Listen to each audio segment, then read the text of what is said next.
এবার শুরু হতে চলেছে দেশের সবচেয়ে বড় মোকদ্দমা আপকি আদালত রজত শর্মার সাথে।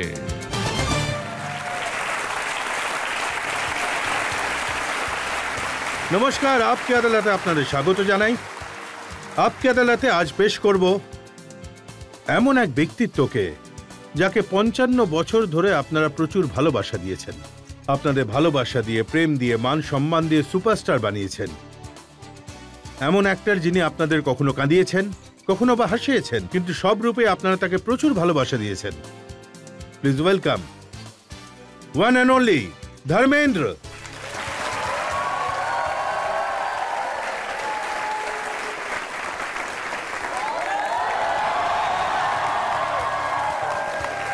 How are you?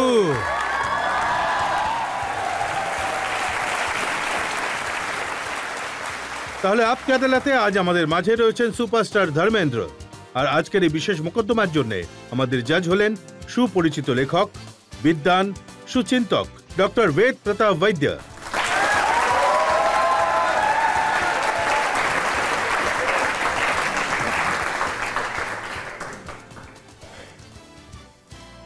আজকের মামলা শুরু করার আগে আমরা আজকের জাজ ডক্টর বেদ প্রতাপ বৈদ্যের অনুমতি চাইব আজকের মামলা শুরু করার জন্য।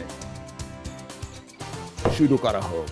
তাহলে আসুন শুরু করা যাক আজকের মামলা সুপারস্টার ধর্মেন্দ্রের ওপর। আপকি আদালতে প্রথম অভিযোগ। আপকি আদালতে সুপারস্টার ধর্মেন্দ্রের ওপর অভিযোগ হলো যে উনি খুব একগুঁয়ে, নিজের ইচ্ছেতেই চলেন। ধরমজি, ছোটবেলা থেকে এই ব্যাপারটা ছিল যে আপনার বাবা চাইতেন পড়াশোনা করুন, আপনি ছেলে লেখাপড়া করে বড় হোক। আর উনি তো আপনাকে ফিল্মও দেখতে দিতেন না, আপনার ফিল্ম দেখা বারণ ছিল। হ্যাঁ, উনি বাবা হওয়ার সঙ্গে সঙ্গে একজন স্কুল টিচার ছিলেন। আন্দাজ করুন কতটা ডিসিপ্লিন ছিলেন। আমার মনে আছে তখন আমি ছোট ছিলাম, তখন আমার ইচ্ছে হয়েছিল যে ওনার সাথে গিয়ে একটু ঘুমাবো। মাকে বললাম যে আমি বাবার সঙ্গে ঘুমোতে চাই। তখন বলল, ওকে ঘুম পাড়িয়ে দাও না, ঘুমোতে চাই যখন। তারপর আমি গেলাম, গিয়ে গায়ে চাদর তুলে জড়িয়ে ধরেছি, ঘুমোতে গেলাম। তখন উনি বললেন, পাহাড়কে জড়িয়ে ধরো না। আমি ভাবলাম তো আমি তো শুতে এসেছি, মরতে নয়। শুনতে হলো এরকম ভালো ডিসিপ্লিন। সেই কারণেই তো আজ আমি যা কিছু আমার মা বাবার যে সভ্যতা, যে আদব কায়দা, শাসন যেটা পেয়েছি, তারই প্রতিফলন হলাম আমি। তাহলে প্রথম কোন ফিল্ম দেখেছিলেন যখন বাধা সরে গেল? প্রথম ফিল্ম আমি দেখেছিলাম শহীদ। যখন বাবা স্কুল থেকে বাইরে বের হলাম, তখন আমার মনে হয়েছিল যে আমি স্বাধীনতা পেয়ে গেছি। আমি একভাবে দেখতেই থাকলাম। তাই এই জিনিসটা এমন কি জিনিস, দিলীপ কুমার, গামিনী কৌশল, তা মনে হলো এই হাসিনা, জামিল, শেহজাদা, অপসররা কোথায় থাকেন। এমন মনে হলো যেন এরা আমার, ওদের কাছে আমারই যাওয়া উচিত। I am one of them. তো এইরকম কিছু মনে হলো। আর কি জানেন তো, আমার ভক্তিতে কিন্তু সরলতা ছিল আর ইচ্ছা শক্তিও ছিল। আর সেই গরমেই হয়তো মালিক গলে গেছেন যে আমাকে আর সুযোগ পেয়ে গেলাম।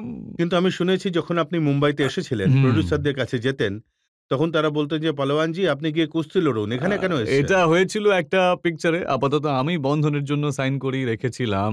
কিন্তু বিমলদা, গুরুদত্ত এরা সবাই খুব আরামে ফিল্মগুলো তৈরি করতেন। আর ফিল্ম তৈরি হতে অনেক সময় লেগে গেল। আর বম্বের মতো শহরে আমি একজন মিডল ক্লাস ফ্যামিলির মানুষ, আর সেইভাবে কি করে নিজের জীবনের গাড়ি তো চালাতেই হয়। তাই এর মধ্যেই লাভ ইন সিমলার জন্য আমাকে ডাকা হলো। তো আমার টেস্ট হওয়ার পর বলতে লাগলেন যে আমার হকি প্লেয়ার নয়, হিরোর দরকার। তখন আমি বললাম, আচ্ছা ঠিক আছে। তা এইভাবে এরকম অনেক আছে, অনেক ঘটনা ঘটেছে, কিন্তু সেলফ রেসপেক্ট বজায় রেখেছিলাম যে কাজ চাওয়াটা কোনো ব্যাপার নয়। Work is worship. আমি কাজকে পুজো মনে করেছি। কিন্তু আপনার কি কখনো মনে হয়েছে যদি না চলে তাহলে কি করবেন? হ্যাঁ, সেটার গল্প আমি আপনাকে শোনাচ্ছি। যখন আমি একটু একটু রোজগার করতে শুরু করেছি, তখন ফিয়েট গাড়ি কিনেছিলাম আমি, ওই ওই 18,000-এ। তা আমার ভাই অজিত বলতে লাগলো, দাদা ওই হ্যারেলটা নিতে পারতে, ওটা ভালো ছিল, খোলা গাড়িতে হিরো খুব ভালো লাগতো। আমি বললাম যে অজিত, এই ইন্ডাস্ট্রির কোনো ভরসা নেই ভাই, এখান থেকে তো চলে তো যাব না, কিছু না কিছু তো হয়েই যাব। যদি সময় লেগে যায় তাহলে আমি ফিয়েটে ট্যাক্সি তৈরি করে নেব। ট্যাক্সি তৈরি করে চালাবো আর স্ট্রাগল করব আবার। এই ধরনের সেন্স অফ রেসপন্সিবিলিটি ১ম থেকেই ছিল আরকি। আহ কিন্তু প্রথম থেকে আপনি ভালো ফিল্ম করেছেন। সত্যকামের খুব প্রশংসা হয়েছিল, হুম। ফুল আর পাত্থরের খুব প্রশংসা হয়েছিল। বন্দিনীর মতো পরিষ্কার পরিচ্ছন্ন হ্যাঁ, ফিল্ম হ্যাঁ, করেছেন হ্যাঁ। আপনি। আগে, আগে। কিন্তু আ পরে এই জট ইয়ামলা পাগলা দিওয়ানা আ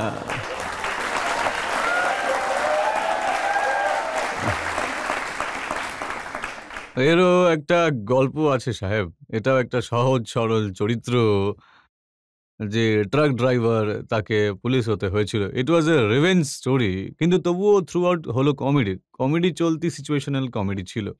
আর কমেডি জানি না কি জিনিস যে আমার খুব সহজ মনে হয়। আর কমেডির মধ্যে দিয়েই সবকিছু হয়ে গেল। আর এটা চলেছিল একটা মানে পিকচারটা প্রায় ২৫ সপ্তাহ চলেছিল। হ্যাঁ, প্রচুর হ্যাঁ, চলেছিল হ্যাঁ, আপনার এটা। একদম। আর যখন আপনি কমেডি করতেন তখন একটু বেশি পিকচারগুলো চলত। আগে কমেডি আসলে এমন আমি আ এই এই সেলফ অ্যানালাইজেশন খুব প্রয়োজন যে আমার মধ্যে কি আছে। আ ছোটবেলা থেকেই এইরকম ধরনের ছিলাম। মানুষের অবজারভেশন এসব কেন হচ্ছে, কি করে হচ্ছে। আর ধরুন ইমোশনাল মানুষ আমি তো বলব অ্যাক্টিং হয় না। It's a reaction. আর রিঅ্যাকশন একজন ইমোশনাল মানুষের খুব তাড়াতাড়ি দেখা যায়। আপনি যদি তাকে ভালোবেসে ডাকেন বা কোনো দুঃখী মানুষকে, "আরে রে, রে, রে! খুব বাবা চোট পেয়েছে ভাই একে ধরো, একে নিয়ে যাও তাড়াতাড়ি করে।" আপসেট হয়ে পড়ে। আর কেউ কিছু বললে যদি রাগ হয় তাহলে, "আরে তোকে তো আমি" তো ওই যে মানে সেটা খুব তাড়াতাড়ি হয়। তাই রিঅ্যাকশন রিঅ্যাকশনই হলো অ্যাক্টিং। আর রিঅ্যাকশনকে কতটা কোন জায়গায় কতটা মেপে করতে হবে সেটা ধীরে, ধীরে ফিল্ম শিখিয়ে তবে দেয়। আপনার রিঅ্যাকশনে এই কুত্তে খুব শোনা যায়। এই কুত্তে তেরা মানে জানি না এটা একবার হয়ে গেছিল আর এটা ফেমাস হয়ে গেছিল। কিন্তু একটা মানে কেউ না একবার তো নয়। একবার তো ওই কুত্তে কমিনে मैं तेरा खून पी जाऊँगा আর তারপর এই কুত্তোं के सामने मत नाचना बसंती জানি জানি না এই ভিলেন বেচারাকে কুকুর তো হলো বিশ্বাসী প্রাণী। আমি তো ওদের কুকুর কেন কুকুর বলেছি? এরা তো বিশ্বাসী ছিলই না। আ তা এই যে ডায়ালগগুলো রয়েছে আমি শুনেছি যে এগুলো আপনি নিজেই লিখতেন কুকুর-টুকুরের ডায়ালগগুলো? না, না কিছু না। ডায়ালগ তো এখানে অনেক সময় এইসব রোলে ভেতর থেকে কিছু জিনিস অটোমেটিক্যালি আপনার ভেতর থেকে বেরিয়ে আসে আরকি। আর তা আমি নিজের মতো করে গুছিয়ে নিতাম যে এটা হলো আমার সিন, এগুলো আমার ডায়ালগ। আর সামনে পেছনে আমি কিছু না কিছু বসিয়ে দিতাম। তো অনেক জায়গায় আমাদের এই ইন্ডাস্ট্রিতে প্রত্যেক অ্যাক্টরকে কিউর প্রয়োজন পড়তো। আরে ভাই এটা বলবে তাহলে তারপর আমার ডায়ালগ শুরু হবে। তো একবার বিনোদ বলল, "দাদা লাস্টের কিউটা তো আমাকে ঠিকঠাক বলে দিন।" তো অনেক সময় আমার ডায়ালগ চলতো। তারপর আমি আমাকে সামলে নিলাম যে ভাই লাস্ট ওয়ার্ড যাই থাকুক না কেন এরকম এটা একটা করতে দুটো হবে। ডায়ালগ বলতে পারেন যেগুলো আপনি লিখেছেন, নিজের ইচ্ছে মতো বলে দিয়েছেন? আ আমি নওকার বিবির অনেক কিছুই লিখেছি। আ সেখানে আ আ জানি না দেখেছেন কিনা সিনেমাটা। দেখেছি আ স্যার, দেখেছি। তা সেখানে হিরোইন আমাকে ভাড়া করা স্বামী বানিয়ে নেয়। ছোটবেলায় ছোটবেলায় সে আমার প্রেমিকা ছিল। পরে আ আমার অবস্থার পরিবর্তন হয়েছিল। তা আমি বললাম, "আমি তো এই মহিলারই স্বামী। বেডরুমে তো এখানেই শুতে দাও।" বলল যে, "না এখানে নয়।" বাথরুমের মধ্যে আমাকে ধাক্কা মেরে দিল। আমি ভেতরে গেলাম। আমি ভাবলাম, "ধুর, ধুর এই বাথরুমে?" আমার ওই ছোটবেলায় লুডো খেলতাম না যে ডাইস গুলো ছিল। আ আমি ডাবিং অনেক সময় ঠিক করি। তা আমার মুখটা এইদিকে ছিল। তখন আমি বললাম, "দেখি তো ও কি করছে এখন?" তো আমি এখন এদিকে ঘুরলাম তখন আমি বললাম, "এত বড় লুডো খেলার জিনিস কোথা থেকে নিয়ে এলো?" এইটা দেখে মানুষের এত হাসি পেল, আমি লেডিজদের দেখলাম তারা খুব হাসছে। তো এইভাবেই এবার মানে আচ্ছা অ্যাক্টিংটা শোলের যে মসির ডায়ালগটা আমি শুনেছিলাম ওটা আপনি লিখেছিলেন? তার মধ্যে আমি জি বসিয়েছিলাম। আচ্ছা। তো সেইজন্য জিটা বসানোর জন্য বলে মাসিজি সেখানেও গালাগাল দিয়ে দেয়। "এ বুড়িয়া চাক্কি পিসিং দিস অ্যান্ড দ্যাট।" তো তারপর যখন উনি বললেন, "এদিকে এসো, রাজি আছি, চলে এসো।" "আয়া মসিজি, আ রহা হুঁ।" তাই জি বসানোতে আরো ভালো হয়ে গেল। তো হয়ে যায় অটোমেটিক্যালি চলে আসে এগুলো। ভগবানের দান যে আমি একটা ফ্লোতে বাড়িতেও এরকম হয় যেমন মা কিছু টাকা প্লিজ বিজি 4 আনা দিয়ে দাও ফিল্ম দেখতে যাবো তাই জি বসিয়ে মানে অনেক কিছুই হয়ে যায় আর কি। কিন্তু আপনি অ্যাক্টিং নিজের মর্জি মতো করেন, ডায়ালগ নিজের মর্জি মতো বলেন, তাহলে আপনার ফিল্মের ডাইরেক্টর কি কোনো রোল থাকে নাকি থাকে না? না, না, না। ডাইরেক্টরই তো সবকিছু করেন। যেখানে ভালো ডাইরেক্টর পেয়েছি সেখানে তো পরিশ্রম করতেই হয়নি। যেমন ঋষিদা ছিলেন, দুলাল গুহা ছিলেন, আরো অনেক ভালো ডাইরেক্টর আমি আ ডাইরেক্টরই ক্যাপ্টেন হয়। বাকি বাকি স্ক্রিপ্ট ভালো হলে, চলার রাস্তা যদি ভালো হয় তাহলে মুশকিল তো হয় না। তারপর আমরা ড্রিবল করি যে কিভাবে বলটাকে নিয়ে কিভাবে গোল করতে হবে। যদি রাস্তাই ভালো না হয়, পিচ ভালো না হয় তাহলে আপনি যতই লাফালাফি করুন না কেন কিছুই হবে না তখন, তাই না, না? আপনার জন্য রাস্তা যেমনই হোক, আপনি যখন ডান্স করতে শুরু করেন তখন দুনিয়ার সবাই হাততালি দেয়। আর আপনার আলাদা ভঙ্গিমায়। আমি নিজের মতো করে নাচি কিন্তু যে স্টেপগুলো আমি নিজে করি যদি ডাইরেক্টরই আমাকে বলে যে এটা আবার করে দেখাও তাহলে সেটা রিপিট হওয়া সম্ভব নয়। একবার যখন হয়ে গেছে সেটা হয়ে গেছে। এখন আবার নতুন করে দিয়ে করবো, আমার দ্বারা হবে না ওসব। তাহলে এই যে জট ইয়ামলা পাগলা দিওয়ানা, এটার ক্লিপিং আমরা দেখছিলাম, ওটা পুরোটাই আপনি নিজে করেছেন? আমাদের ডিরেক্টর ছিলেন গোপী কিষণ বাবু, ডান্সের কোরিওগ্রাফার। তো তো উনি এসে ধরাম এটাকে এভাবে করে 1, 2, 3, 4 এই স্টেপটা করো। আমি বললাম, "এই স্টেপটাকে যদি আরো ২ টো স্টেপ এগিয়ে নিয়ে যাই তাহলে কি হবে, তাড়াতাড়ি শেষ করে ফেলবো?" হ্যাঁ। আসলে ওর ওই রিদমটাই এমন ছিল যে আমার মধ্যে রিদমটা এসে গেছিল কিন্তু আমি ক্যারেক্টারটাকে ছাড়িনি। ওই যে ট্রাক ড্রাইভারটা ছিল সে যখন ইন্সপেক্টর হলো তখন সে করলে পরে তো ট্রাক ড্রাইভারের মতোই করবে। প্যারেড তো আর করবে না যেমন হয় আরকি। সেই রকমই থাকবে। আমি তার মধ্যে আমার ক্যারেক্টারটাকে এনজয় করেছি। আই থিংক ইট ওয়াজ মাই মানে ভালোই হয়েছে। আমার নিজের এই কথাটার গর্ব হয় যে ওই ফিল্মটাতে আমি ভালো কাজ করেছি। এখনো যখন ওই ফিল্মটা টিভিতে আসে মানুষ সেটা খুবই পছন্দ করে আচ্ছা, এবং ওই ফিল্মটা অনেকবার ওকে। দেখেও। কিন্তু এইসব ছাড়াও ওই শার্ট খোলার ব্যাপারে প্রথম একটা ছিলেন আপনি। ওই ওটা ওনার বরদান আর মা-বাবার দান হলাম আমি। ওনার যে শরীরটা দিয়েছেন, বাকিটা আর পরিশ্রমী ছিলাম। খেতে কাজ করা, সাইকেল চালানো, ৫০ মাইল যাওয়া আসা খুব এর জন্য আমার থাই দুটো খুব স্ট্রং হয়ে গিয়েছিল। তো একবার সালমান আমাকে বলল যে, "পাজি এরকম থাইগুলো কি করে তৈরি করলেন?" আমি বললাম যে, "এগুলো তো তৈরি হয়ে গেছে বাবু, এখন তো আর হয়তো কেউ পারবে না।" ধরমবীরে আমি যখন করেছিলাম তখন সেখানে কিছু ড্রেস সেরকম ছিল। তো এসব ছোটবেলায় যেভাবে জীবন কেটেছে, আমরা বলি যে মিডল ক্লাস বা লোয়ার মিডল ক্লাস ওইসব কিছুই না, সব গরিবই বলা যায়। তো আমি এখানে আ कि गुर्बत नाम की नंगी तलवार पर चलकर मेरी ज़िंदगी ने तवाज़ुन सीखा है। वक्त के ये नोकीले पत्थर अब क्या डराएंगे मुझे।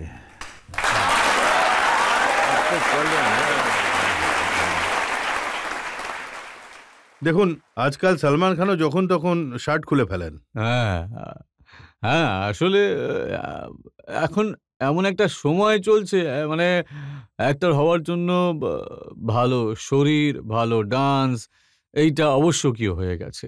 আমাদের সময় তো নাচার কথা বললে আরে নাচ তো নাচ, আচার হয়ে গেছে, তাই না? ছেলেরা তো নাচায়, নাচে না।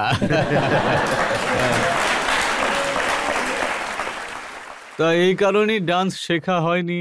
তবুও আমাকে একদিন আমার যে ১ম 'দিল ভি তেরা হাম ভি তেরা'র যে ডিরেক্টর ছিলেন অর্জুন ইগ্রনি, আমার ভালো বন্ধু ছিলেন। ওর কাছে ৳১০ থাকলে আমাকে ৳৫ দিতেন। এত ভালো বন্ধু ছিলেন। তাই যাক উনি আমাকে ডান্স শেখানোর জন্য পাঠালেন। স্ট্যান্ড সিনেমার কাছে স্কুল ছিল একটা। ডান্স শেখো, উনি সিন্ধি ছিলেন। ডান্স শিখতেই হবে, একটু কানে কম শুনতেন আরকি। বললাম, "হ্যাঁ, আমি শিখব, যাও।" তা সেখানে রকস্টার শুরু হলো 1, 2, 3, 4 উনি মহিলা ছিলেন। আমি তখন খুব লাজুক ছিলাম খুব। এখনো আছি। তো করে দেখালাম যে ধুর ওনার সাথে 1, 2, 3, 4 করতে থাকবো আর ধুর নিচে সিঙ্গারা ছিল, চায়ের দোকান ছিল। খেয়ে-দেয়ে যখন 31st নাইট এলো তখন তো 31st নাইট এলো তখন উনি বললেন যে আমাকে ডাকলেন সিসিএ ক্লাবে যে ধরুন আমি বললাম, "আমার কাছে স্যুট তো নেই ভাই।" বললাম যে, "ওই ফিল্মেরটা পরে নাও। হোয়াইট কালারের স্যুটটা ভালো স্যুট ছিল।" আমিও পড়লাম। আমার নটটা খুলে গেল চার্চগেট স্টেশনের কাছে। তখন আমি কাউকে বললাম যে, "ভাই আমার নটটা বেঁধে দেবে একটু।" তো একজনকে দিয়ে নটটা ঠিক করালাম। ক্লাবে গিয়ে ওখানে পৌঁছালাম। তখন অর্জুন বললো যে ডান্স করবি তো? আমি বললাম হ্যাঁ করবো করবো, কেন করবো না? তো খিমা ছিলেন, ওনার সিস্টার ওকে বললো যাও খিমা ওর সাথে গিয়ে ডান্স করো, যাও দেখো কেমন করে। তো আমি গেলাম। তো আমি যখন গেলাম আমার পা খিমার উপর, আমি ওকে বললাম मैंने ভাই सुना ভাই তুমি বলো না জানো যে তখন ও বললো যে না না আমি বলবো না। এভাবেই সব হয়ে গেল, কিন্তু আমি রিদমটাকে কোনো না কোনো ভাবে ধরে ফেলতাম আর কি। 55 বছর আগে শুরু করেছিলেন আর আজও আপনি সেই একই কায়দায় ডান্স একটা করছেন। জায়গাতে আছে मुझे दिल में बंद कर लूं, दरिया में फेंक दूं चाबी अपने अंदर। আরে ধুর। আমি পাল্টে পাল্টে করি, এমন নয় যে আমি একই রকম করি। আমি দেখি যে এই লাইনটা কি রয়েছে, এই লাইনের মানেটা কি, এর অনুভূতিটা কি, এখানে আমি কি করতে পারি তেমন নয়, আমি বদলাতেই ওই যে থাকি। দেখো রাফতা আগ, রাফতা, ওই রোলটা আমি করেছি। আর আঁখ এখন তো মেরি আর লড়ি, আর আঁখ জিসসে লড়ি হে পাস মেরি খড়ি হে। সেখানে আমি অনেক বলেছিলাম যে আমি ক্রাউডে ডান্স করতে পারবো না। তখন উনি একটা ক্রেন লাগিয়ে দিলেন ওপরে, আর আমি আর রেখা আর নিচে সবাই খুব ভালো, গানটা খুব ভালো হয়েছিল সেটা। ওর মধ্যে মারাঠিতেও কিছুটা ছিল, আগিয়ে যাবারিয়ে লাজু নাক। তো এই সব কিছুই করি আসলে, কি বলতো, ফিল করি আর আমার অঙ্গ প্রত্যঙ্গ চলতে শুরু করে দেয় খুব তখন। ভালো লাগে খুব আপনার। মজা হয়। ধর্মেন্দ্রকে সবাই ভালোবাসে, তাই না? আ আমাকে তো অস্বীকার করতে পারবে না কেউই। তা মানে ভালোই হলো, কিন্তু ভালো লেগেছে। ভালো লেগেছে খুব। I am really grateful to this love me so much, they respect me. I love them a lot. এখানে যারা বসে আছে তাদের হাততালিতেই বোঝা যাচ্ছে তারা আপনাকে কত ভালোবাসে।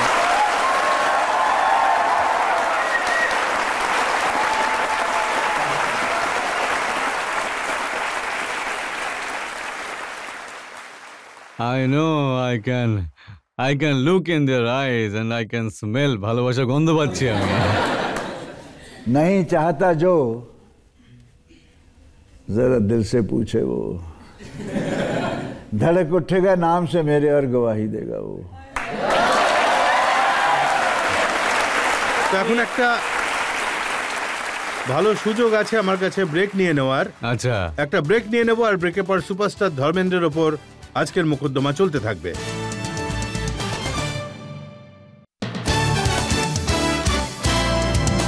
Welcome back. আপকে আদালতে আজ আমরা মামলা চালাচ্ছি সুপারস্টার ধর্মেন্দ্রের ওপর। এমন একজন ব্যক্তি যাকে পৃথিবীর সব থেকে হ্যান্ডসামদের মধ্যে যুক্ত করা হয়েছে। আপকে আদালতে পরের অভিযোগ। আপকি আদালতে চলচ্চিত্র জগতের লেজেন্ড ধর্মেন্দ্রের ওপর অভিযোগ হলো যে উনি হলেন ভীষণ বেপরোয়া। দেখুন ধরমজি, এত বছর মানুষ আপনাকে ভালোবেসেছে, 55 বছর অবধি 300 সিনেমা, দিলীপ কুমার, দেবানন্দ, রাজ কাপুর, অমিতাভ বচ্চন, একের পর এক সুপারস্টার এসছেন, কিন্তু আপনি নিজের জায়গায় টিকে আছেন। কিন্তু নিজের ব্যাপারে আপনি একটু কম ভাবেন। কখনো চেষ্টা করেননি নাম্বার 1 হওয়ার? দেখুন সাহেব, আমাদের এই ফিল্ম ইন্ডাস্ট্রির জগৎটা একদম আলাদা। এখানে কখনো কেউ কিছুই হয় না, আর কখনো কেউ কারো মতো হয়ও না।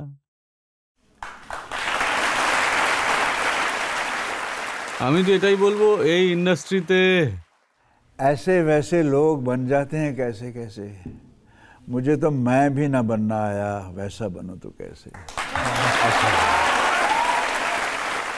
এর জন্য আর একটা পরিচিত শায়রি আছে, ওই ওই ফিল্ম নাম্বার 1 বা star of this, star of century, this of so many জিনিস। কেউ বাদশাহ, কেউ অন্য কিছু হবে।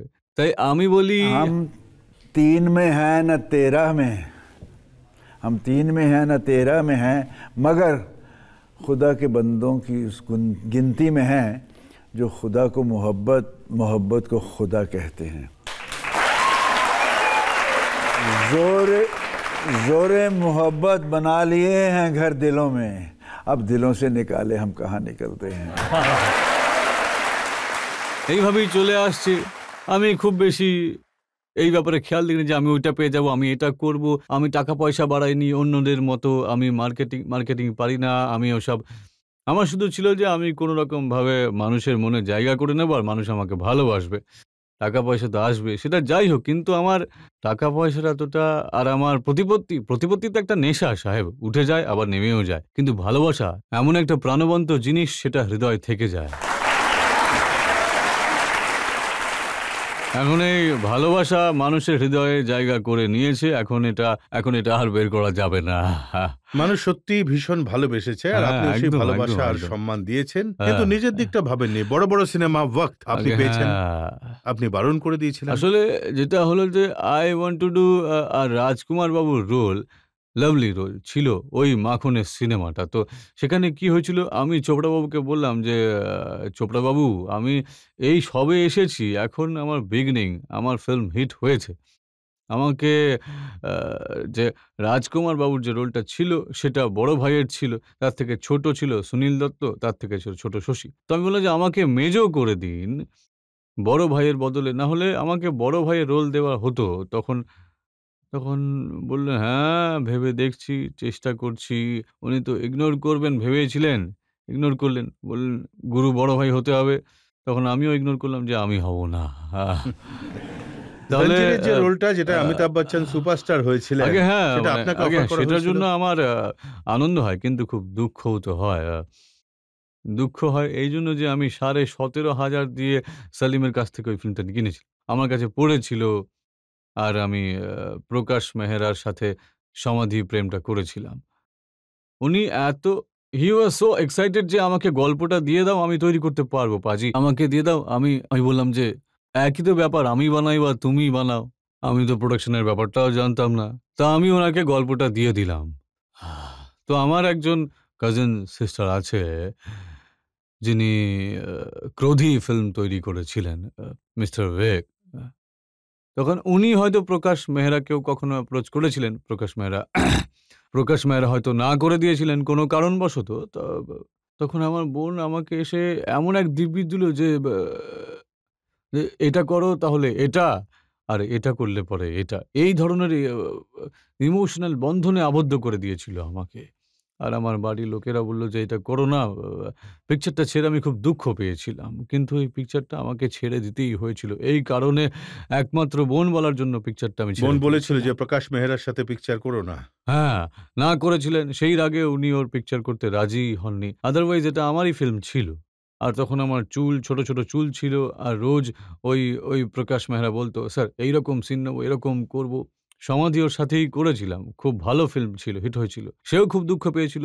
দেন হি ট্রাইড দেব সাহেব, দেন he tried Rajkumar, then ultimately যার ভাগ্যে হওয়ার ছিল, আর সে আ আ আজ জঞ্জিরের নামেই সবাই চেনে ওনাকে। তা হয় এই লাইনে, এগুলো চলতেই থাকে। কিন্তু অমিতাভ বচ্চনকে শোলেতে আপনি রোল পাইয়ে দিয়েছিলেন। আমি কোনোদিনও বলিনি, কিন্তু আজ এখনো তাহলে সেটা বলেই ফেলুন। এখন না, অমিতাভ নিজে বলেছিল, অমিতাভ যে এই রোলটা আমাকে ধর্মেন্দ্র বাবু পাইয়ে দিয়েছিলেন। তো আমি বললাম, হ্যাঁ, রোলটা ও তো আসতো আমার কাছে। না হলে এই রোলটা শত্রুঘ্ন খানের কাছে চলে যাচ্ছিল। আচ্ছা। আর শত্রু যখন জানতে পারলো, তখন পাজি আমার রোলটা কেন দিয়ে দিলেন? আমি বললাম, ভাই কিছু মাথায় আসছিল না যে কি হয়েছিল আমার, তাই আমার মনে হলো যাক বেচারা ওকেই দিয়ে দিই চলো। তো এইভাবেই আমার আরো একটা ফিল্ম ছিল, আমার একবার অ্যান্টনি। তো আমি ওর সাথে চাচা ভাতিজা করছিলাম, ধরমবীর করছিলাম, ডাবল শিফট করছিলাম। ক্লান্ত, পরিশ্রান্ত। ১৬ ঘন্টা কাজ, কখনো ২০ ঘন্টাও করতাম। তো আমি মনমোহন দেশাইকে বললাম যে, "ভাই তুমি এটা অন্য কারো সাথে বানিয়ে নাও। আমি পরেরটা রেডি করব।"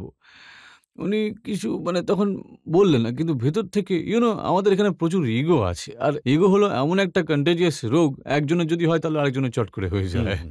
আমি বললাম, এটা তো খুব ভালো, কিন্তু ভালো মানে খুবই ভালো। এইভাবে তো সে যখন এমন করল, তখন উনি বললেন যে, "হুম, হুম।" তখন আমি বললাম যে, "না, যখন বলেছি করবই না।" তারপর আমি ওর সাথে, তারপর একটা সময় এইখানে এই দিক থেকে রাস্তা বদলে গেলে বদলেই যায়। আমি আমার সেলফ রেসপেক্ট কে এইভাবেই ধরে রেখেছি স্যার। কিন্তু ভালো ফিল্ম ছিল আমার একবার অ্যান্টনি। আর ভালো আপনি ফিল্ম ছিল, তবুও কিছু যায় আসে না। যদি ওটাও করতাম তাহলে কি হতো? এত কিছু করেছি। सब कुछ पाकर भी हासिल ज़िंदगी कुछ भी नहीं। मैंने देखे हैं एक से एक सिकंदर खाली हाथ जाते हुए। আর এখানে তো এটাও পেয়ে গেলাম, ওটাও পেয়ে গেলাম, এই পেয়ে গেলাম। আরে মানুষের যে ভালোবাসা পেয়েছি না, তার থেকে দামি কিছু হয় না। এটা নিয়েই তো বেঁচে আছি, এটা পাওয়ার জন্যই আমি এসেছিলাম। কিন্তু শোলেতে অমিতাভ বচ্চনকে রোল পাইয়ে দিয়ে ভালোই হয়েছে, আপনাদের জুটি খুবই পপুলার হয়েছে। আজও মানুষ সেই গান গায়, এই দোস্তি হাম নেহি ছোড়েঙ্গে। কিন্তু ওই গানই হেসেছিল, তারপর আমি আর হাসিনি। ওই গানটাতে ও হেলো পুরো, তারপর আর কোনো সিন নেই যেখানে আমার সাথে হেসে কথা বলেছিল কোথাও। আমি ভাবলাম ভাই এটা হয়তো স্টাইল, নিজের নিজের স্টাইল। আমি তো হাসি খুশি ছিলাম, আমি কিন্তু তাহলে কিন্তু তবে ওই ফিল্মে তো মানে পুরোটাই আপনি মজা করে যাচ্ছিলেন, আপনি হাসাচ্ছিলেন মানুষকে। দেখুন, বেস্ট রোল আমার বীরুর থেকে ভালো কোনো রোল লাগতো না। এখন তার মধ্যে আহ, অনেক কথা হচ্ছিল যে আমি ওটা করতে, গব্বরটা করতে চেয়েছিলাম, আমি ঠাকুরেরটা করতে চেয়েছিলাম। এবার আপনি বলুন, বীরুর এমন ভালো রোলটা ছেড়ে আমি অন্যটা কেন করবো? হ্যাঁ, ওই হাত দুটো বাঁধা রয়েছে, মুখে খৈনি দিয়ে কেন করবো? Why? মানে হিরোইনের সঙ্গে পালানো, চল হাসিনা যখন রেগে যায় তখন গান টান করে, নিজের জীবনে আনন্দ উপভোগ করো। এরকম কালারফুল রোল ছেড়ে আর ভিডিও রোলটা হয়তো এই জন্য করেছিলেন যে সামনে হেমা মালিনী ছিলেন। नहीं इसलिए भी অনেক ব্যাপার থাকে। এখন অনেক ব্যাপার যেগুলো না বললেও বোঝা যায়, কিছু কথা বলেও বোঝানো যায় না। ওই যে ইমোশনটা ছিল না আপনার, ইন কুত্তোকে সামনে মত নাচনা, ওটা সত্যিই কি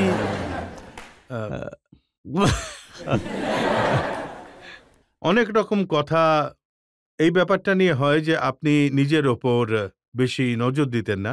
এখন যখন গ্লাস নিয়ে পার্টিতে বসতেন তখন উঠতেনই না। সেটা তো ছিল। এখন আমি কখনো কখনো যখন আয়না দেখি তখন আয়না আমাকে বলে যে इश्क ने मारा तुझे शराब ने मारा, मिलता ना वरना कोई सानी तुम्हारा। और मैं भी जवाब दे देता हूँ खसियाना से होकर कि शराब ना होती, इश्क ना होता, ये जीना भी कोई जीना होता।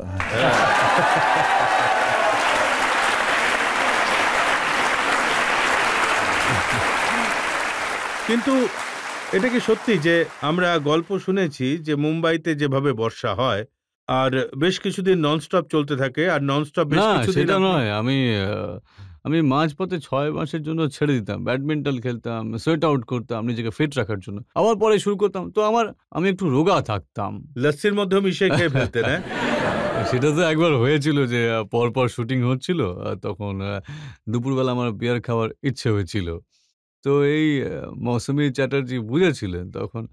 তখন আমি ওকে বললাম যে, "এর ওপরে ফেনা তৈরি করে এনো। আ বিয়ার ঢাললে এর উপরে ফেনা তৈরি হয়ে যায়।" তখন বলে, "এই ধর্মেন্দ্র, এটা কি খাচ্ছ, কি খাচ্ছ?" আমি বললাম, "লস্যি খাচ্ছি, লস্যি।" "আচ্ছা, আমাকে একটু দাও না।" ও জানতো। ও বুঝে গেছিল যে আমারও হাসি পেয়ে গেলে আমি বললাম যে, "ঠিক আছে ভাই, আমিও বিয়ার খাচ্ছি, বিয়ার খাচ্ছি।" তো বিয়ার খেলে তো কখনো কিছু হয় না। আর আমাদের একটা ক্যামেরাম্যান ছিল শোলেতে, জেম। ওর দিনের একটা ও ৫-৭ টা নিজের কাছে বিয়ার রেখে দিত। ওই সময় ওর কোনো ব্যাপারও ছিল না। তো আ আমি পেছনে বসেছিলাম যে সামনে বিয়ার রাখা রয়েছে। তো আ তো আমি ওটা তুলে নিয়ে সোজা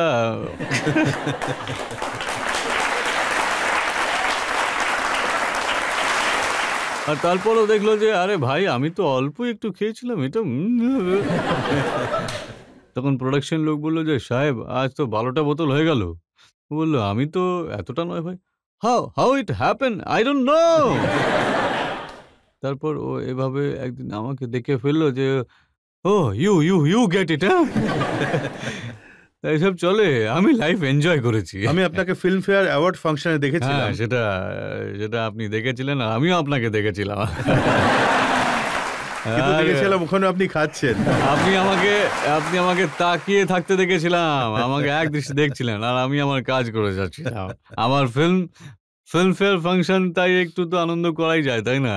কিন্তু মানুষ এটা জানতে চায় যে এত নেশা করে, আহ, যাকে সবাই বলে না যে আহ, ফিল্ম ইন্ডাস্ট্রির বিগেস্ট বুজার, হ্যাঁ।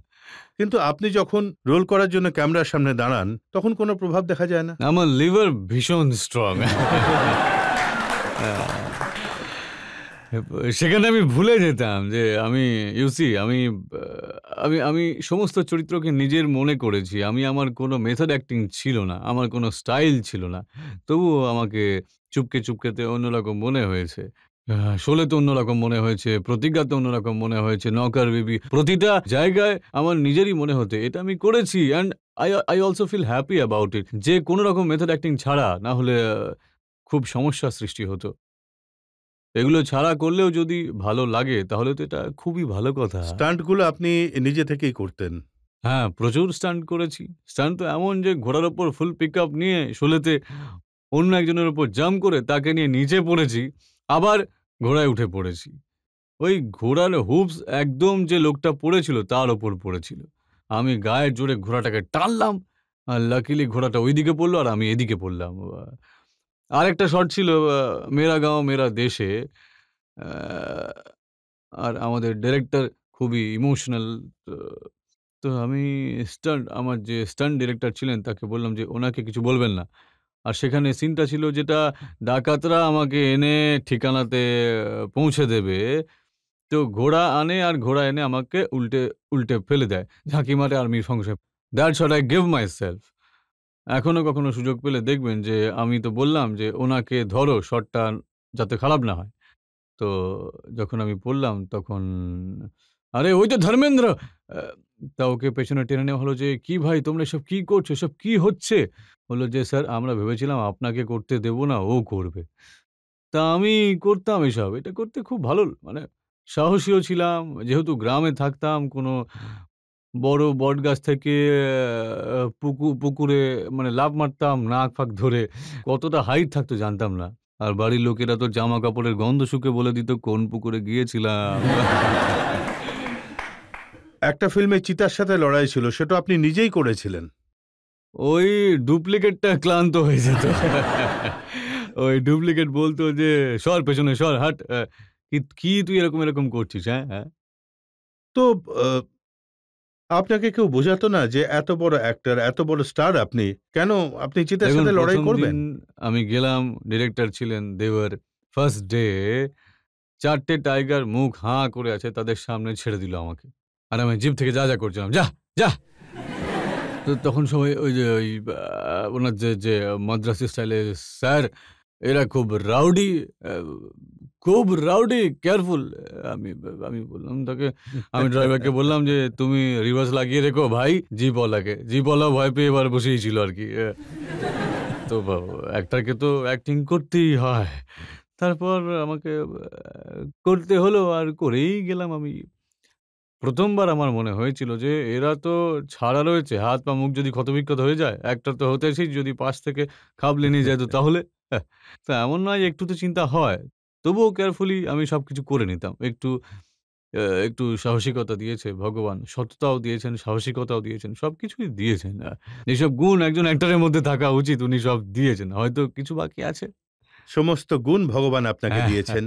জনগণ ভালোবাসা দিয়েছে। ফিল্মগুলো সুপারহিট হয়েছে। বাহ! কিন্তু অ্যাওয়ার্ড পাওয়ার ক্ষেত্রে একটু সমস্যা হয়েছে। হ্যাঁ, ওই অ্যাওয়ার্ড দেওয়াতে বা নেওয়াতে সমস্যা হয়ে গেছে। আপনি অ্যাওয়ার্ড নিতে জানতে হয় স্যার। আমি দেখেছি ১ম এ আমার মনে হতো যে ভাই এই ট্রফিটা নিচ্ছে, ছবিও তুলছে, আমিও তুলবো। তারপর আমি দেখলাম এই ব্যাপারটা তো ভেতরকারই ঘটনা রয়েছে। একটা খিচুড়ি তৈরি হচ্ছে আর নিয়ে চলে যাচ্ছে। তা আমি তো খিচুড়ি রান্না করতে জানি না। আর না আমি খিচুড়ি বানাতে চাই কখনো। আর এই অ্যাওয়ার্ড নিয়ে বসে থেকে কি লাভ আমার? এর থেকে বড় আর কি হতে পারে? এই দেখুন এইগুলি হলো অ্যাওয়ার্ড। লাভ দেম। এরাই তো। কথায় বলে ওনার একটা শায়রি আছে যে आवाज़ खल्क नक्कारा खुदा होती है। তা এনাদের আওয়াজ উনি শোনেন। আর এর সাথে আমি আরো একটা লাইন জুড়ে দিয়েছি আমার। একটু লেখার শখ যেহেতু আছে। कि आवाज़ खल्क अगर नक्कारा खुदा होती है तो खिदमत खल्क भी इबादत खुदा होती है। এনাদের সেবা যত্ন করুন। আমি আমার অ্যাক্টিং এর মাধ্যমে সেবা যত্ন করছি। তাই ওনারা আমার আওয়াজ পৌঁছে দেয় যে ভগবান আমাদের ধর্মেন্দ্রের দিকটা দেখে নেবেন। ওপরওয়ালা হয়তো সবাই তাই বলে নিশ্চয়ই। আর এনাদের চেষ্টা তো রয়েইছে যে আর আমি যখন কখনো অ্যাওয়ার্ড পাই তখন অনেক সময় আমার কাছে ফোন বা চিঠি আসে যে স্যার এই অ্যাওয়ার্ডটা আমরা পেয়েছি, আপনি পেলে পরে আনন্দ আমাদের মনে হয় আমরা। তাই প্রতিটা অ্যাওয়ার্ড যখন আমি পাই বলি যে এটাও আপনাদেরই জন্যই। এনাদের নামই ওই অ্যাওয়ার্ড। আমরা আরো একটা ব্রেক নিয়ে নেব, আবার একটা ব্রেক নিয়ে নেব, আর ব্রেকের পর আপকে আদালতে সুপারস্টার মানুষের মন জয় করা ধর্মেন্দ্রের ওপর আপকে আদালতে মামলার পরবর্তী পর্যায়ে।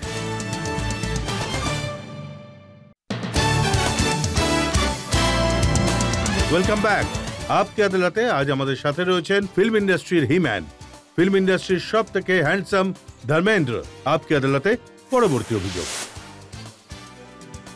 আপকি আদালতে চলচ্চিত্র জগতের লেজেন্ড ধর্মেন্দ্রের ওপর অভিযোগ হলো যে উনি হলেন একটু বেশি রোমান্টিক।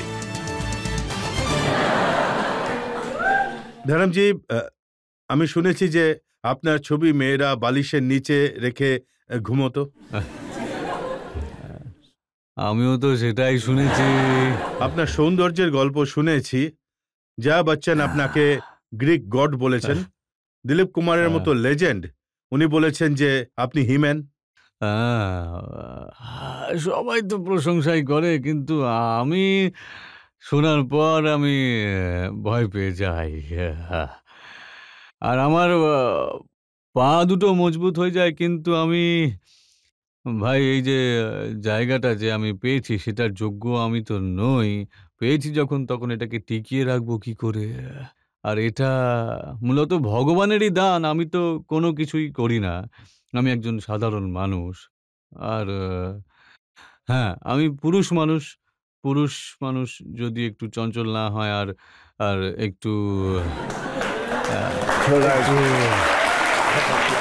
একটু খেলোয়াড় না হয়, তাহলে পরে পুরুষ মানুষ বলার কোনো অধিকারও থাকে না, তাই না?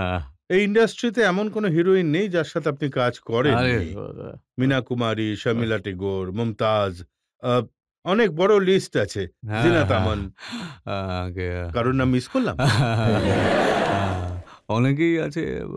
আমি শুনেছি আমাকে কেউ একজন চিঠি পাঠিয়েছিলেন। তার মধ্যে রয়েছে 70 হিরোইনস। আচ্ছা, এখন যদি আমি তাদের লিস্ট বানাই, গুনতে আমি ভুলে যাই। আমি ভালো গুনতেও পারি না। তা আহ, কিছু করার পর আমি ভাববো যে এমন হিরোইনরা যেমন শ্রীদেবী আছেন, হ্যাঁ, শ্রীদেবী রয়েছেন, জিনাত আমান হ্যাঁ, অথবা ডিম্পল, হ্যাঁ, এনারা এমন হিরোইন যাদের সাথে আপনার ছেলে সানি হিরো ছিল। হ্যাঁ, ওটা একটা সময় ছিল। আই মিন যদি অন্য কেউ থাকতো তাহলে হয়তো পরে হয়তো গিনি বুকের কাছে পৌঁছে যেত। যে ভাবছিলে দুজনেই হিরোইনদের সাথে প্রতিটা ফিল্মে এত কাজ করেছে। তো আমাদের গিনি বুক তো এখানেই রয়েছে স্যার। এই গিনি বুক কি ওই হিরোইনরা নাকি? না মানে না, এই যে জনগণ রয়েছে এরাই হলো গিনি বুক। ওরাই ওই আমার আসল ব্যাপারটা হলো যে আমার একটা সিম্পলিসিটি আছে। আর সাথে একটু বেশি রোমান্টিকও। আর সিম্পলিসিটিতেই তো রোম্যান্স হয়। আমি ভাবুক হলেও রোম্যান্স হয়। এইসব ছাড়া তো দেখুন, আমি আপনার তো শুরুই হয়েছিল প্রথম ফিল্ম, তার নাম ছিল এটা দিল ভি তেরা হাম ভি তেরে। আগে আর এই ধারাবাহিকতা আজও চলছে। पी शराब बेहिसाब न रखा माशकों का हिसाब, संभाला किसे नहीं गिरने किसे दिया, मुझे मिला मेरी वफाओं का सवाब।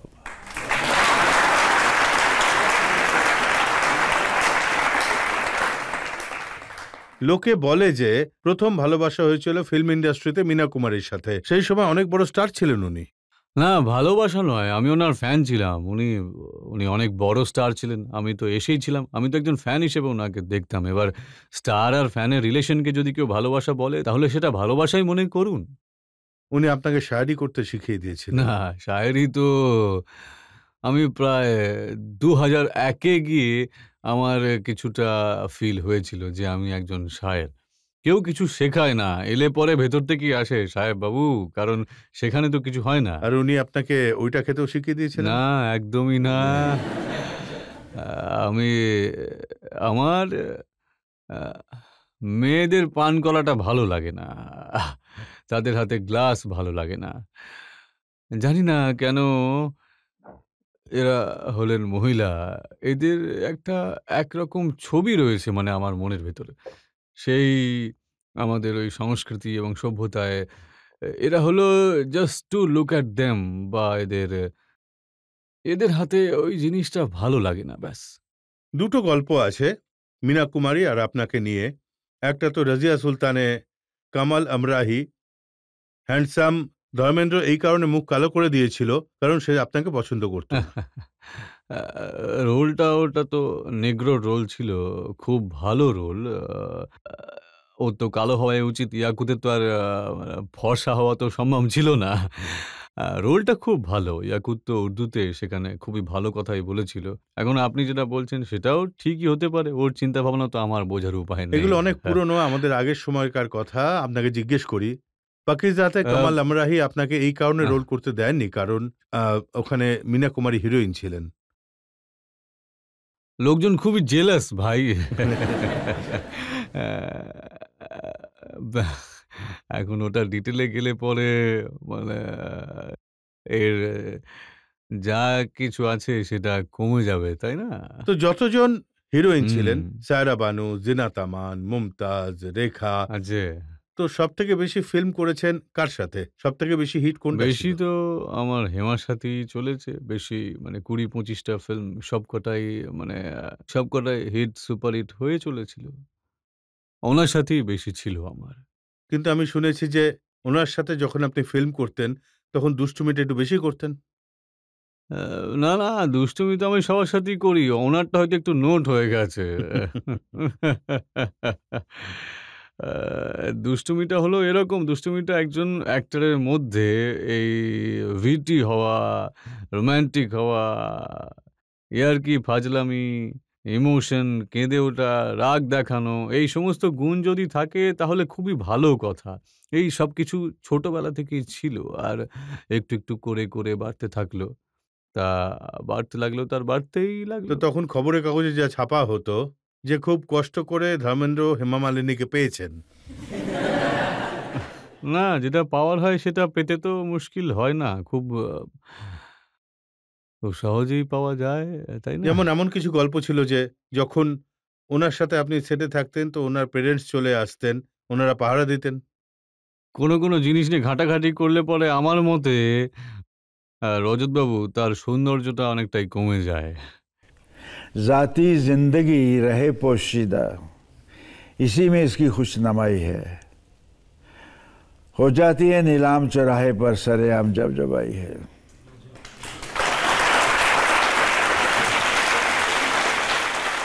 একটা গল্প তো আমি অবশ্যই জিজ্ঞেস করতে যাই, সেটা অনেক জায়গায় লেখা হয়েছে, যেটা যে ক্যামেরাম্যান থাকতো তার সাথে সেটিং করে নিতেন আর বলতেন যদি কানে হাত দিই তাহলে রিটেক আর যদি নাকে হাত দিই তাহলে টেক।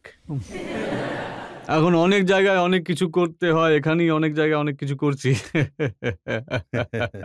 আমি এ একটু দুষ্টু তো ছিলামই স্যার। আর আ কিন্তু মিষ্টি দুষ্টুমি। তার মানে ডার্টি দুষ্টুমি ছিলাম না। এক ডার্টি দুষ্টু হয়, একটু স্যাডিস্টিক টাইপের হয়।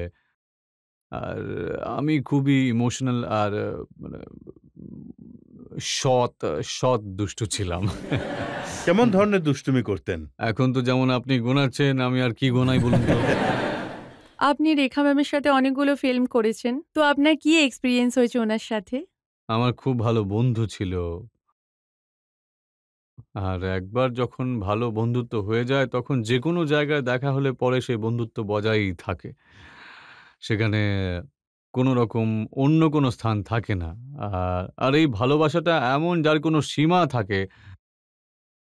আর এই ভালোবাসা এমন হয় যেটা অফুরন্ত হয় না হলে হয় না। না এর তাই আজও সেই লেভেলেই থাকে, সেইভাবেই দেখা হয়। আমি এই আমার আমার এই জায়গাটা ইন্ডাস্ট্রিতে তৈরি করে ফেলেছি। মানুষ আমাকে যারা ১০-২০ বছর আগে যেভাবে আমার সাথে দেখা করতো আজও সেভাবেই করে। কারণ আমার বন্ধুত্ব স্পট বয় থেকে শুরু করে ফাইন্যান্সিয়াল পর্যন্তই ছিল। ফাইন্যান্সিয়ালটা তো একটু বাদই দিন, কিন্তু স্পট বয় থেকে শুরু করে প্রোডিউসার পর্যন্ত ছিল। আমার ব্যবহার সবার সাথে একই রকম ছিল। প্রোডিউসারের উনি সাথেও আর রেখাজিকে নিয়ে বলছেন, আপনি জানেন না না, কি না। বলছেন। রেখা খুবই মিষ্টি মেয়ে, সত্যি কথা। ও ও খুব ভালোভাবে নিজেকে মেনটেন করেছে। এবার এখন দেখুন না কেমনভাবে থাকে ও। তাই আমিও ওনার মতন চেষ্টা করি যে আমিও ঐরকমই থাকবো। ম্যাচ হবে কিনা যে ও আবার আমার থেকে বেশি সুন্দরী না হয়ে যায়। তাই আমারটা আমি চেষ্টা করে যাই। এটা একটা it's always a human nature to be love, to be liked admire. আপনারও হয়তো এটাই ফিল হয় যে সবসময় আমাকে সুন্দর দেখাক। আমাদের যখন কেউ দেখবে তখন আমাদের চালচলন যেন ভালো থাকে, আমাদের ক্যারেক্টার ভালো থাকবে। এটা হলো হিউম্যান নেচার। এটা কোনোদিনও বদলায় না কারোরই। আর এটা ভালো কথা। এটা নিয়ে মানুষ নিজেকে আবার কখনো মেইনটেইনও করে থাকে, তাই না? আহ জিনাত আমানকেও আপনার খুব ভালো লাগতো? এখন কার কথা বলবো আমি?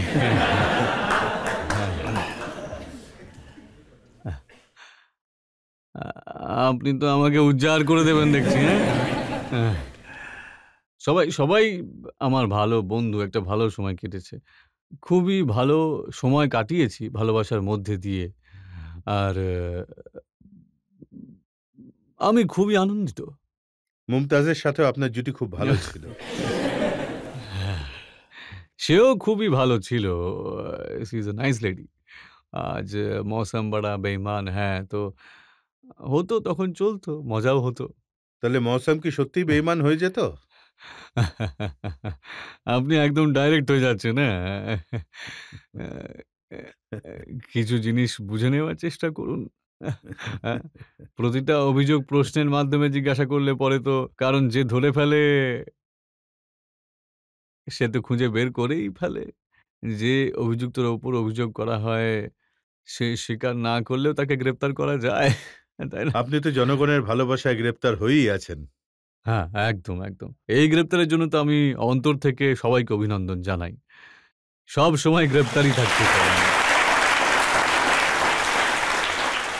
আরও একটা ব্রেক নিয়ে নেব, আর ব্রেকের পর আপকে আদালতে সুপারস্টার ধর্মেন্দ্রের ওপর প্রশ্ন আর অভিযোগের আরও এক পর্ব।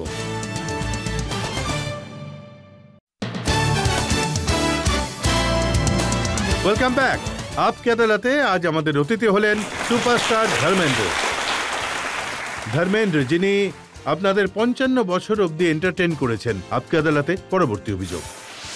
আপকি আদালতে সুপারস্টার ধর্মেন্দ্রের ওপর অভিযোগ হলো যে উনি হলেন রাজনীতিতে একেবারেই মিসফিট। ধরমজি, আপনি স্বাস্থ্যের দিক থেকে ফিট, অ্যাক্টিং এর দিক থেকে ফিট, ডান্সে ফিট, প্রতিটা ডায়ালগ লিখতে ফিট, তাহলে রাজনীতিতে আনফিট হলেন কি করে? আমি রাজনীতি নিয়ে কখনো ভাবিনি যে আমি আসবো। আমি স্বপ্নেও কখনো ভাবিনি। কিন্তু কিছু ভাইয়েরা আমাকে যখন আমার সাথে দেখা হলো, তখন বললাম, "ভাই, সেখানে ভালো মানুষ কম থাকে।" বলল, "ভালো লোক না আসলে ভালো হবে কি করে?" কথাটা শুনে আমার এমন মনে হলো যেন আমি খুব ভালো, আমি সবকিছু ভালো করব। আমি যদি যাই তাহলে হিন্দুস্তানকে একদম ঠিক করে দেব। কিন্তু এগুলো তো ইমোশনাল মানুষের কাজ নয়। এখানে একটু গন্ডারের চামড়ার মতন মানুষের দরকার। এখানকার বিষয় যা খুশি করে লোকজন। কিন্তু আমার জীবনের এই ৫ বছর খুব কঠিন সময় ছিল। আর এই ৫ বছরে আমি বিজ্ঞানীদের জন্য যা কিছু করেছি, এটা শুধু আমিই জানি। এখন যদি কেউ গিয়ে আপনার কাছে তথ্য নিয়ে আসে, তাহলে সে যে অবশ্যই জানবে যে ৫ বছরে কি কাজ হয়েছে। প্রচুর কাজ হয়েছে। কিন্তু তবুও আমি কোনোদিন ধন্যবাদ পাইনি। কাজগুলো আমি করতাম আর অন্য কেউ তার নিজের নামে পাথর বসিয়ে যেত। তখন আমি বললাম যে, "আমি কি আর থোড়াই পাথর দেখতে আসবো? লেগে থাকুক, পাথরের উপর মাটি পড়বে, আমার কি?" কিন্তু কিছু জিনিস এমন ছিল যেটাকে বিষয় করে নিয়ে লোকজন জিতে যাচ্ছিল যে ওখানে একটা সুরসাগর আছে, ওটা একটা বিজ্ঞানীদের মেরুদণ্ডের হাড়ের ওপর বিষ ফোঁড়ার মতো ছিল।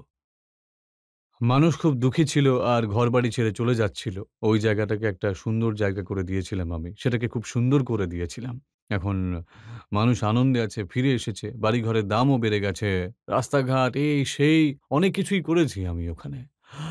কিন্তু অনেক সমস্যার মধ্যে দিয়ে গেছি আমি। কিন্তু আমি যে সময় হ্যাঁ করেছিলাম, সেই সময় আমি বাথরুমের আয়নার নিজের মাথাও ঠুকেছিলাম যে जहाँ रूह सहमत नहीं वहाँ उसकी रहमत नहीं।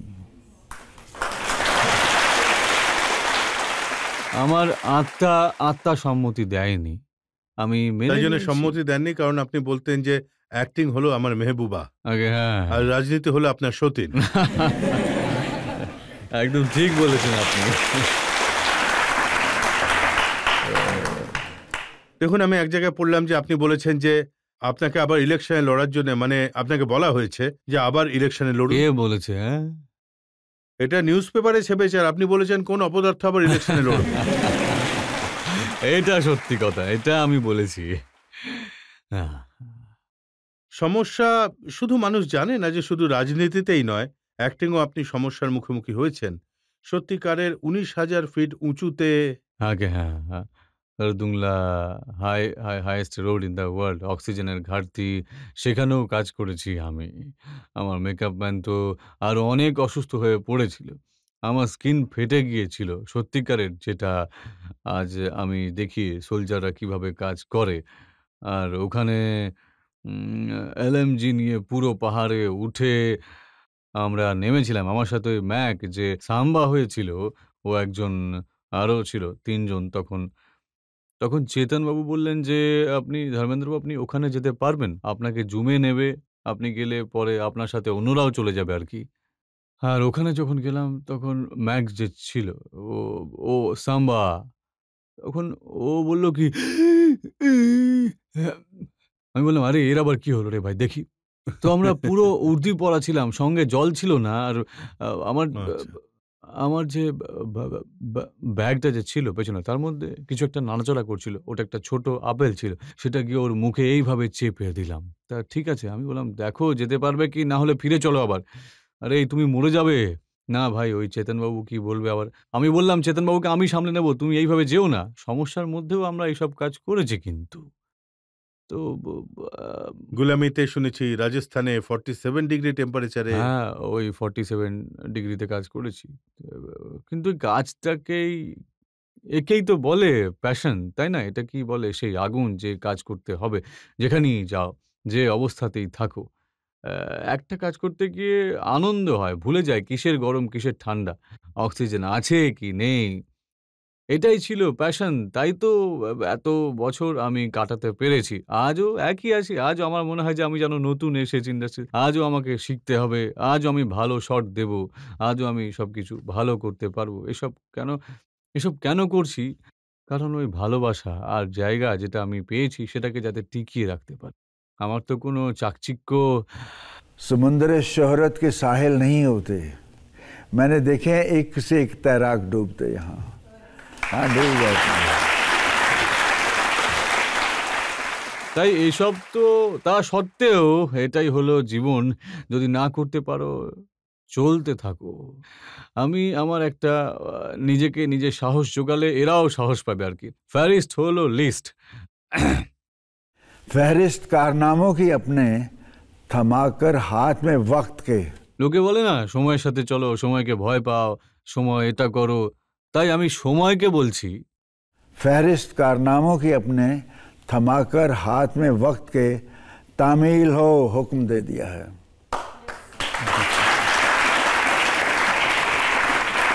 नक्शे पा पैरों के निशान, नक्शे पा फतेह के अपनी छोड़ने बाकी हैं अभी। रुख हवाओं के मोड़ने बाकी हैं अभी।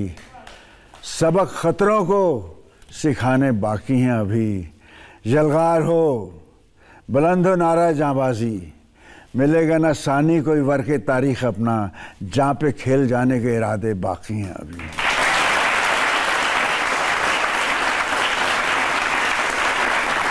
हम ये कहते हैं आज धर्म से, धर्म सा दूसरा नहीं है दुनिया में धर्म से।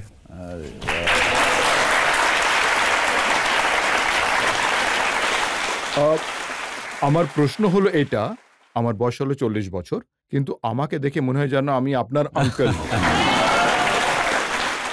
আর এই যৌবনের রহস্যটা আপনার কি স্যার? সেটা একটু আমাদের সবাইকেও বলে দিন। দেখুন সাহেব, আত্মা, মুখটা যেটা আপনার আত্মার আয়না। प्यार मोहब्बत आपका सेंचता है जज्बात को मेरे। प्यार मोहब्बत आपका सेंचता है जज्बात को मेरे, इसीलिए आज भी जवान हूं मैं।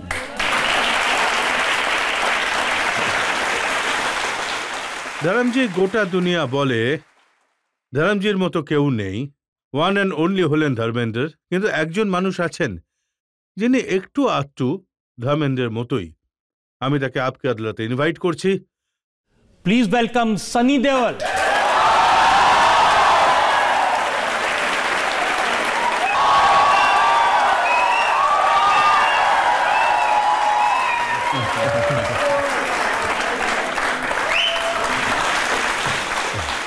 এটা হলো আপনার জন্য সারপ্রাইজ।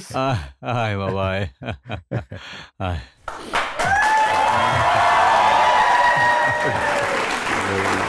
I love you বেটা, I love you. সানি, আপনি আপকে আদালতে অনেক কিছু বলেছিলেন ধরমজির ব্যাপারে। আরো একবার আপনার চোখে জল আর ইমোশন রয়েছে, কিছু তো বলুন।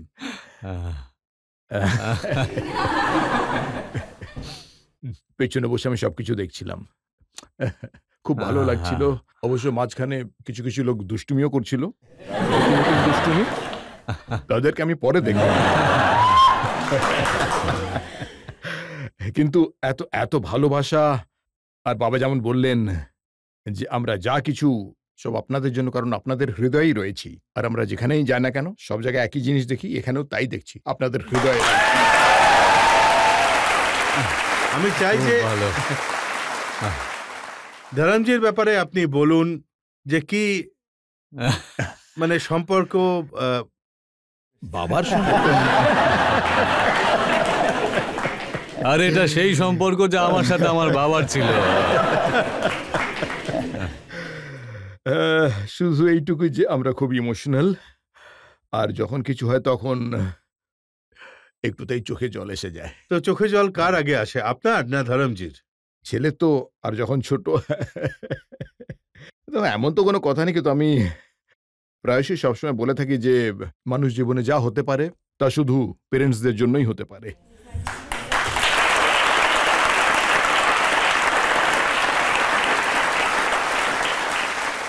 ধরমজি, আমি আপনাকে বলতে চাই, আমি সানির সাথে অনেক কথা বলেছি আপনার সম্পর্কে।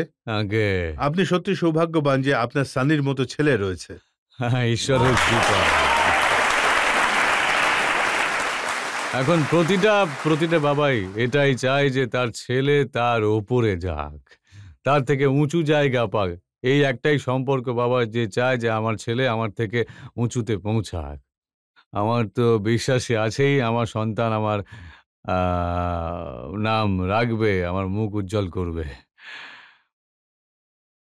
এটা এমন একটা সুযোগ যেখানে আপকে আদালতে এই অভিযোগের ধারাবাহিকতা শেষ করতে পারবো। কিন্তু আমি একটা ব্রেক নিয়ে নেব, আর ব্রেকের পর শুনবো আপকে আদালতে আজকের জজ ডক্টর বেদ প্রতাপ বৈদ্যের ফয়সালা আজকের মোকদ্দমার।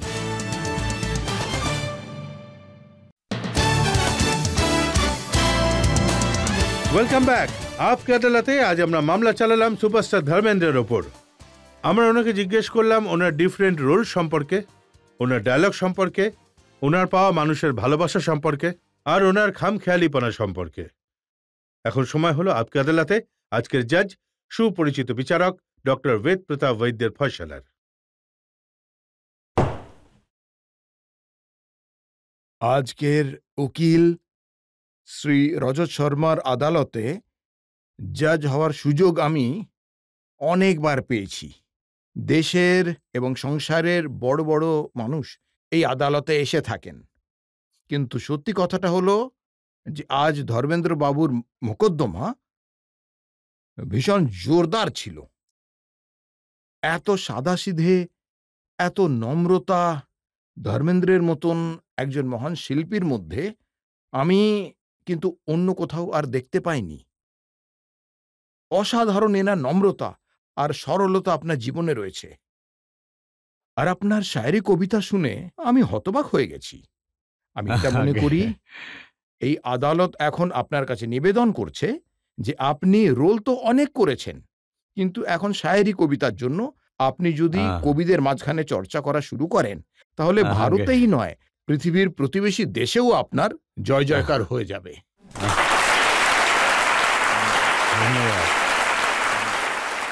আর এত সুন্দর দুটো পংক্তিতে কি অসাধারণ কথা আপনি বলেছেন। সেই কথার দ্বারা এটাই ফলাফল বের হয় যে আপনি একজন মহান ফিল্ম স্টারই শুধু নন, একজন খুব ভালো মানুষও বটে। আর আপনার মধ্যে দেবতার, দেবজ্যোতির বাস রয়েছে।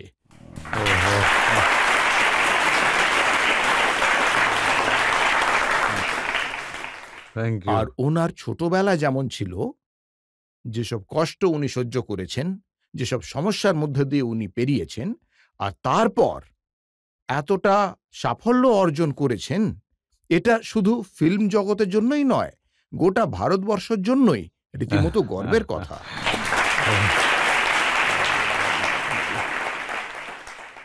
এই আদালত ঈশ্বরের কাছে প্রার্থনা করছে যে ধর্মেন্দ্র বাবুকে শুধু 100 বছরই নয়, কিন্তু সকালে যে আমাদের অনেকে প্রার্থনা জীবেম শরদা শতকম শোনিয়াম শরদা শতম প্রব্রবাম শরদা শতমদিনা, আর এরপরেও 100 বছরেরও পরের জীবন আপনি বাঁচুন আমাদের কামনা।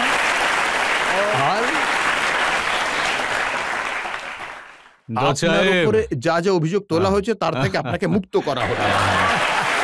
আজ আমি জীবনের সব থেকে মূল্যবান উপহার নিয়ে যাচ্ছি। আপনার এই সমস্ত কথাগুলো খুবই সুন্দরভাবে আপনি আমার জন্য এত ভালো কথা বললেন। আমি মন থেকে আপনাকে শুভেচ্ছা জানাচ্ছি। আপনি শায়রি সম্পর্কেও বললেন, তাই আমি বলে দিতে চাই যে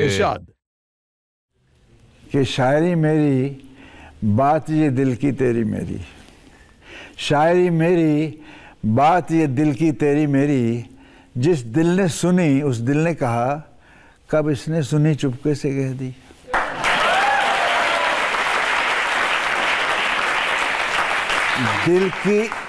दिल की हर दिल को छू गई, दिल ने दिल से जब भी दिल की कह दी। वाह,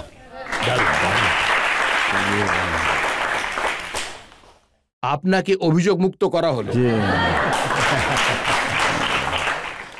এরকম আদালতে আমি চাই আমাকে প্রতিদিন ডাকা হোক। এই প্রত্যাশা নিয়ে, এই বিশ্বাসের সঙ্গে যে ধরমপ্রাজি এইভাবেই জনগণকে এন্টারটেইন করে যাবেন, মানুষের ভালোবাসা পেতে থাকবেন, মান আর সম্মান পেতে থাকবেন, আর নিজের শায়রি দিয়ে মানুষের মন জয় করে যাবেন। আজকে সেখানেই শেষ করছি। পরের সপ্তাহে দেখা হবে নতুন ব্যক্তিত্বের সাথে। ততক্ষণের জন্য নমস্কার।